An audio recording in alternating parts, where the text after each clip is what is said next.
শুভ দুপুর বন্ধুরা। তো দেখো লাউ দিয়ে মুগের ডালের রেসিপি নিয়ে চলে এসেছি।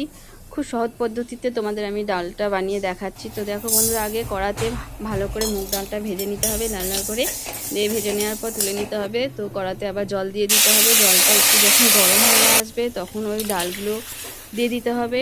ডাল দেওয়ার পর যখন হাফ সেদ্ধ হয়ে আসবে তো তখন হাফ সেদ্ধ হয়ে যাওয়ার পর ওই লাউটা দিয়ে দিতে হবে। লাউটা দিয়ে দেওয়ার পর আরও 10 থেকে 15 মিনিট ঢাকা চাপা রেখে দিতে হবে। ঢাকা চাপা রেখে দেওয়ার পর বন্ধুরা এখানে দিতে হবে কাঁচা লঙ্কা, একটু নুন আর একটু হলুদ দিয়ে আরও 5 মিনিট চাপা দিয়ে রেখে দিতে হবে ঢাকাটা। তা ঢাকনা খোলার পর দেখো পুরো দিয়ে দিচ্ছি নুন হলুদটা। তো পুরোপুরি কমপ্লিট হয়ে গেছে, প্রায় ডাল আর আমার লাউটা সেদ্ধ হয়ে গেছে। তাকে ঢেলে নিতে হবে। তো কড়াতে আবারও তেল দিয়ে দিতে হবে। তেল দেওয়ার পর তাতে দিতে হবে শুকনো লঙ্কা, তেজপাতা আর একটু গোটা জিরে। সেটাকে ভালোভাবে নেড়ে নিতে হবে ভাজি ভাজি করে।